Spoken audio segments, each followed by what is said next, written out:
Today I talk about Dr. Demento.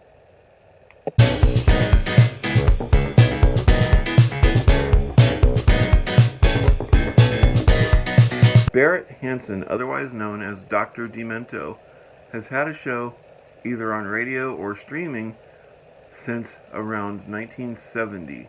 I remember listening to him from about 1981 on.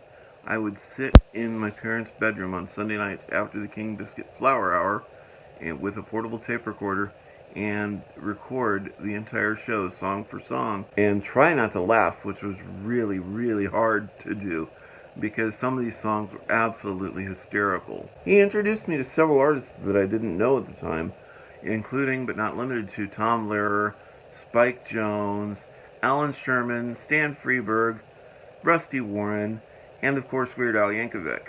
All of this, with the fun that he was having in the studio, kind of inspired me to become a DJ myself, which I ended up doing, but we'll get to that in a minute. I did order a Dr. Demento record through a catalog when I was probably 15 or 16. Through Rhino Records, it was called Dementia Royale. It was hysterical. It was set up exactly like his radio show. He did the standard intro, except for instead of using radio, he used turntable when he said to crank it up. And really, I can remember it being probably my first exposure to Barnes and Barnes. And yes, there was one Weird Al song on there. And what I found weird was Bobby Pickett, otherwise known as Bobby Boris Pickett, who I knew from the Monster Mash, did a Star Trek parody on there. It wasn't very good, at least, well, to me back then it was good, but looking back on it, it was just okay. But either way, I played that record to death. I ended up moving to Chicago for college in 1987, and I didn't get a chance the first year, but I did end up becoming a DJ the next year. I just went down, found out they had openings for people to be on air, applied and got accepted, and I did a show like twice a week for the better part of 2 years. Me and some friends of mine actually found Dr. Demento in Chicago on WLUP radio, which sadly is no longer around, and we would listen on Sunday nights, and I'm sure everybody in the hallway that we were on could hear us laughing our butts off the entire time. When I came back to Ohio, I went back to looking for Dr. Demento because, of course, I enjoyed it so much that I wanted to keep listening. And I turned on QFM 96 as I had before, and it wasn't there. I'm thinking, well, that's weird. It's such a good show, I'm not sure why they're not still carrying it. Luckily, one night, I was flipping through the channels, and I found a smaller local radio station that would air it for the 2 hours on Sunday night right before they went off air. I listened that way until it got taken off of that radio station as well. And I thought, well, that was great. Dr. Demento had a great run on the radio after all. As far as I knew, he was on from roughly 1980, 81 through 1992. That's what I knew at the time. And for most DJs, that is actually a quite long career. Fast forward to 2015, and I decided to do a search for Dr. Demento on Facebook. As far as the Facebook group that I was able to locate, it was in complete disarray. Yes, there were some people that were talking about Dr. Demento, but it was mostly just bizarre, non-related stuff completely. Luckily, a couple of the moderators decided, you know what? We're just going to drop this entirely and start a new Facebook group. If you want to come join us, then that's great. Luckily, I was one of the people who decided to come join them on the official Dr. Demento Facebook page, which I will have a link to down in the description below. And I'm glad I did, because what I discovered is they actually got Barret to become a member of the group, and he is an active participant to this day. Through that group, I discovered that he had still been doing a show, even though it hadn't been on the radio since 2010-ish.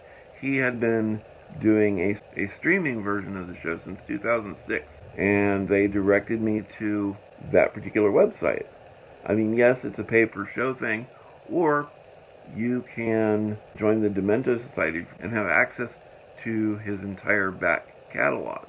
which I find amazing.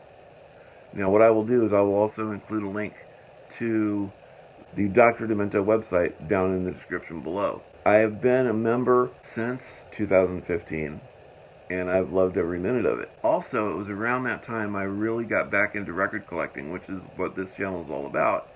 And I was searching around just for funsies on, I think it was Music Stack at the time, and I discovered old Dr. Demento shows.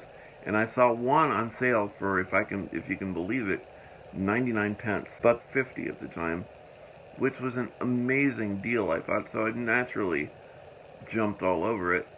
And I also found another one on sale on the website for not much more, and got that one as well. I got them in a couple of weeks later, and showed them off to the group, including Dr. Demento.